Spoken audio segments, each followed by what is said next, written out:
Hello, everyone. My name is Reed Wilson. Today, for my persuasive speech, my topic is going to be on nuclear energy and its impact on the environment, as well as potential health risks involved with nuclear power plants.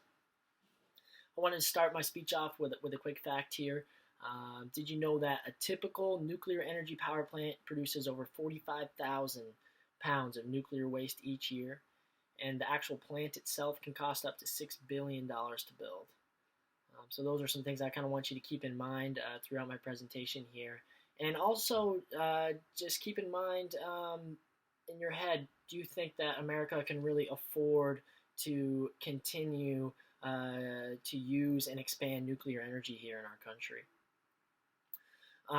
So today, I am here to convince you all that the nuclear energy benefits do not outweigh the negatives, and that really nuclear energy is not the answer for our country or for the world as there is an increase in global energy demand. Throughout my presentation, I also want to present both sides of the argument. I want to talk about what maybe some pro-nuclear groups are saying about these topics and how really they don't hold 100% truth and they really don't outweigh those harsh negatives. So for my three main points throughout my speech, my first one is going to be specifically focusing on the environmental impacts. I'm going to go over some areas in the world that have been exposed to radiation that can occur at these nuclear power plants and the contamination in the lakes and the rivers that has occurred. I'm also going to talk about the impact of mining the uranium and that's impacting the environment, and then also what people say about the pros of the environment for nuclear energy. For my next main point, I'm going to get into the negative health effects. So talking about birth defects from events like Chernobyl, and then as also get into other studies that have concluded that nuclear energy can cause cancer. And then for my third main point, I want to talk about nuclear power's place in our economy today, the cost of building a plant and the risks associated with that. Also, the closing of plants and the issues that may arise with that as well.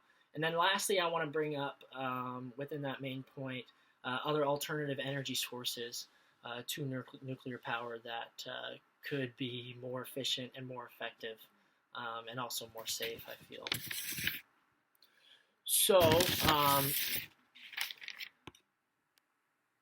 for my first main topic, I want to talk about nuclear energy and its effect on the environment. And throughout my speech here, I'm going to be, or at least this topic, I'm going to be focusing on high levels of radiation exposure that has occurred in places around the world and the effects on the environment that this radiation can have. And obviously, at these nuclear energy power plants, if there was a spill or an accident to occur, there would be large levels of radiation released into the environment. And I want to start off with an area in Kazakhstan that has been subject to large levels of radiation exposure due to the Soviet Union actually testing a lot of their nuclear devices and their nuclear bombs from World War II through to the Cold War. Within this area, and a large level of radiation has been released into the area. Obviously, this isn't the same as necessarily a normal functioning nuclear power plant, but this does show what can happen if there was a spill to occur and if there was this level of radiation coming out of a nuclear power plant. So from newspapers in the area, this is how they kind of describe it, that the soil, water, and air in the area has been contaminated with 10 times the normal level of radiation. Lakes and rivers are severely contaminated in this area. And in one of the newspapers, it actually states that a resident living in the nearby town said that when the wind blows from the direction of these contaminated lakes, it makes people feel very sick, causes high blood pressure, and brings a very strange smell to the area. So I really feel that if there was a spill in a power plant, that it would totally destroy lakes and rivers and also cause contaminants to leak into the water system in the city. Another environmental impact is just the mining of the uranium itself. Nuclear power plants require uranium to function, to produce that energy. And just the mining of uranium is terrible for the environment. The effects of operating heavy machinery nonstop, the greenhouse gas emissions that get released from that, also the transporting of these compounds is terrible for the environment. And also with any mining operation, there's always going to be tailings present. There's always going to be waste. There's going to be a tailing pond. And research has shown that these tailings can cause significant damage to the environment. Researchers at Stanford University have actually determined that these tailings do pose serious environmental risks. They determined that dust disposal and leaching of heavy metals and arsenic chemicals have all occurred into the water and the streams surrounding the area. So these arsenic chemicals, these heavy metals have all been shown to prevent growth, photosynthesis, and reproduction in cells. So really that whole area surrounding the tailing ponds can become contaminated and can really destroy that surrounding natural environment of plants and animals due to them drinking that water and exposing themselves to those levels of radiation. And then also for my next point here on environmental impact, I want to share with you what some pro-nuclear groups might talk about when they're talking about the environmental impact of nuclear energy. They'll say that things like that nuclear sites have really tight, strict restrictions on safety and standards must be met. And there's strict regulations on things to do here and protection levels to prevent spills. But really, this is all true. But really, those restrictions don't fully eliminate the ability for catastrophe to happen. There can still be earthquakes. There can still be even terrorist attacks on these nuclear sites. And a large level of radiation exposure can occur. So really those restrictions, yeah, they are there, but at the end of the day, there's still an environmental impact that can occur and that is associated with nuclear power. For my next main point, I want to switch over and talk about the negative health effects that nuclear power plants pose. I want to talk a little bit about the birth defects as well as the increase in cancer, the cancer risk that could be associated with nuclear power plant. And really for me, and I'm sure the rest of the world, the largest and most cruel example available to us to show what radiation exposure can do and can show what the release of energy and the release of radiation can cause to a community and to people and their health. And that would be the Chernobyl incident in 1986. That was a very large catastrophe, and really a lot of birth defects came from that incident. I want to quote a newspaper here from Europe called Radio Free Europe, and they reported that 1 in every 20 children are born with serious deformities in that area. And also another report here from the University of Southern Alabama, a study concluded that babies born in that area were born with serious abnormalities of their brain and their spine, and there were more than double, the rate of abnormalities were more than double than the average in Europe. So really terrible things happening, such as a higher rate of conjoined twins, babies with abnormally small heads and undersized eyes. Really some really gruesome things happening to children, innocent children, just because of this large disaster that occurred. And I do have some images here. I do want to warn you, they are pretty graphic in their nature, and I really just wanted to show you to illustrate what can actually happen if there was a large radiation exposure or large catastrophic incident. So it's just a couple examples of some birth defects that have occurred in Chernobyl.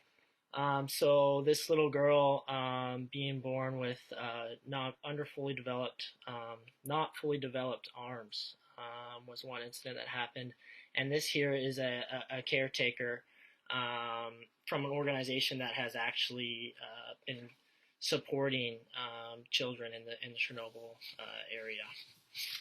Secondly, this young boy here, born with large or abnormalities in his feet, is another example of what the level of radiation exposure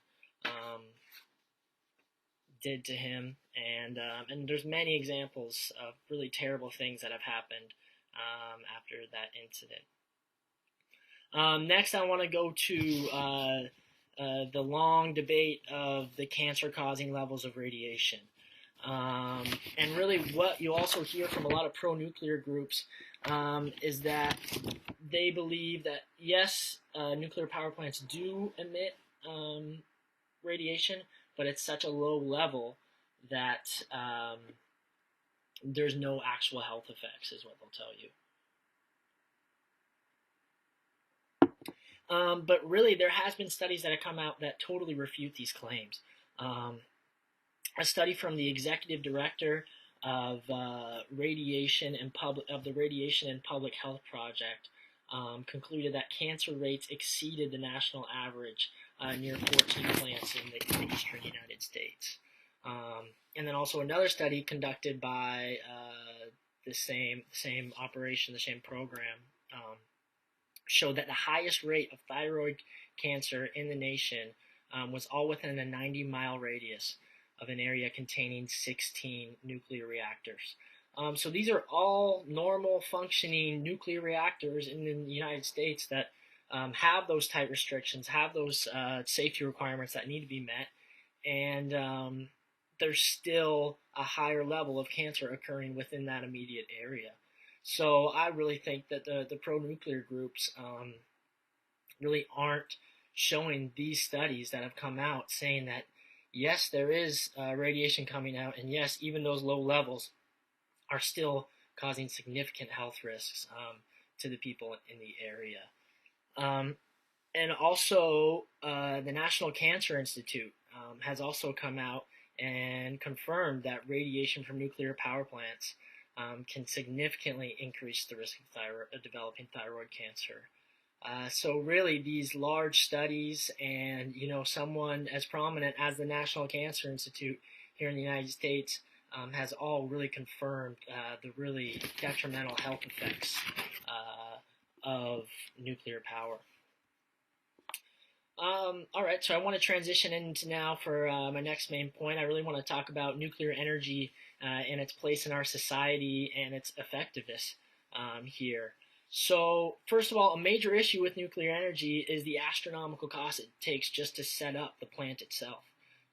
So estimates that I've seen can be anywhere from $6 billion to $9 billion just to build the plant. And I really feel that's a massive investment for any private company to come in and do that. And that is just an astronomical cost that would be hard to overcome. The other challenge for nuclear energy in our society is the challenge of closing down. Once you open a plant and spend all this money, if there's ever, once the plant gets too old or needs to be shut down, there's a large amount of radioactive nuclear waste that needs to be stored for hundreds of years. And it doesn't take just a little while to go away. As I said, it needs to take hundreds of years to go away. So the storage of it is a huge issue, and spending all those money and that resources just to store that waste can be a massive problem. Also, I have here that really a lot of plants around the nation are beginning to shut down, and for good reason.